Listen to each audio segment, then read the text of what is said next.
یاره دې نه کوي هرګز چې څوک کری ګلونه لاس به یې وي تل په وینو سره چې شو کوي ګلونه خپل خپل قسمت دی کنې موږ د چا نه کم خو نه یو چاته ګلونه شي ازغي چاته ازغي ګلونه او نور د مالیار په کلار کې ځان دې نه کړوي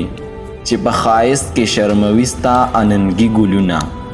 څوک خو یې پوهه کړي په دې چې ګل په پام بویوي نازکې شونډې به یې چرته کړي زخمي ګلونه وایي چې خوشبویۍ د چا د یار زما د فن ښکلا شوه ښکاري د حال نو خوشبویۍ د ماضي ګلونه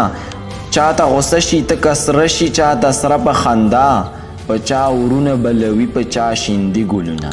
سترګې د ډکې ډکې کېږي داسې ښکاري نسیم د زړه زخمونه د سحر سحر چیړي ګلونه